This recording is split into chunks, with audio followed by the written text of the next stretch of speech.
एक बार गौतम बुद्ध अपने भिक्षुओं के साथ एक वृक्ष के नीचे बैठ विश्राम कर रहे थे। उस वृक्ष की छांव में बुद्ध अपने भिक्षुओं की जिज्ञासा दूर कर रहे थे। बुद्ध के सभी भिक्षु एक एक करके उनसे प्रश्न पूछ रहे थे और गौतम बुद्ध उनके प्रश्नों के उत्तर दे रहे थे।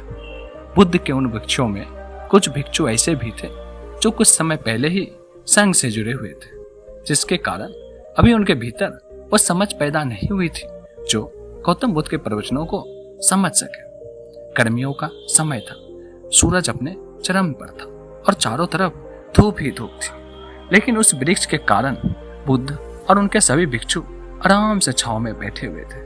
इतने में ही गौतम बुद्ध के भिक्षु एक नजर एक बूढ़े व्यक्ति पर पड़ा जो उस वृक्ष के पास से ही गुजर रहा था। वह भिक्षु उस बूढ़े व्यक्ति को देखकर अचानक से ही हंसने लगा। उस बूढ़े व्यक्ति की उम्र बहुत ज्यादा हो गई थी, जिसके कारण उसकी कमर मुड़ गई थी।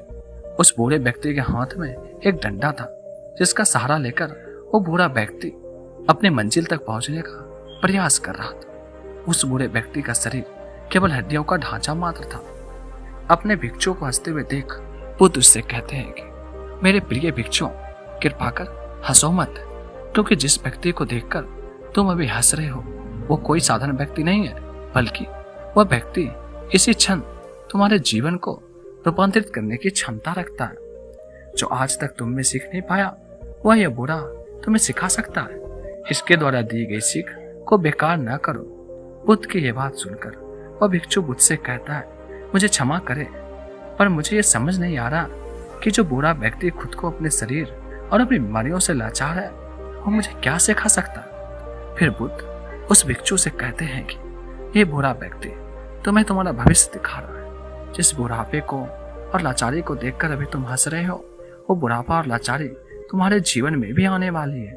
वह बूढ़ा व्यक्ति तुमसे कह रहा है कि अभी समय है, इस स्वस्थ शरीर का अच्छे कर्म करने के लिए उपयोग करो। अगर तुम्हारा यह शरीर तुम्हारे हाथ से निकल गया तो फिर वापस नहीं आएगा, और अभी तुम्हारा यह शरीर सही से काम कर रहा है, जैसे कि तुम्हारे हाथ, पैर, आंख, कान, ये सभी चीजें सही से काम कर रही है। क्या यह छोटी बात है और क्या तुम इसे मामूली सी बात समझ रहे हो? यह घटना कोई साधारण घटना नहीं थी जो अभी तुम्हारे साथ घटी, और यह घटना तुम्हारे जीवन को बदलने की क्षमता रखती है। ठीक इसी तरह की घटना ने मेरा जीवन बदला था, और इस तरह की घटना कारण ही आज मैं बुद्ध हूँ। फिर वह भिक्षु बुद्ध से कहता है, क्षमा करे बुद्ध, परंतु मेरे मन में यह विचार नहीं आया कि मैं उस बूढ़े व्यक्ति से कुछ सीख सकता हूँ। उसे देखकर केवल मुझे हंसी आ गई। ऐसा इसलिए हुआ क्योंकि तुम्हें अपने भीतर कहीं न कहीं लगता है कि जिस स्थिति में आज वो बूढ़ा व्यक्ति है, उस स्थिति में तुम कभी नहीं आओगे। जिस बुढ़ापे का और लाचारी का सामना आज वो बूढ़ा व्यक्ति कर रहा है, तुम्हें लगता है कि उसका सामना तुम कभी नहीं करोगे, इसलिए तुम उस बूढ़े व्यक्ति को देखकर हंस पाए। तुमने सच्चाई को नजरअंदाज कर दिया। अगर तुम सच्चाई को देख लेते तो चाहकर भी अपने आंखों के आंसुओं को नहीं रोक पाए, परंतु तुमने सत्य को अनदेखा कर दिया। तुम बहुत बड़ी संभावना से चूक गए। बुद्ध की ये बातें सुन वो भिक्षु बुद्ध से क्षमा मांगता है और निश्चय करता है कि वह अपने स्वस्थ का उपयोग अहंकार को बढ़ाने में नहीं, बल्कि परम सत्य को पाने में करेगा।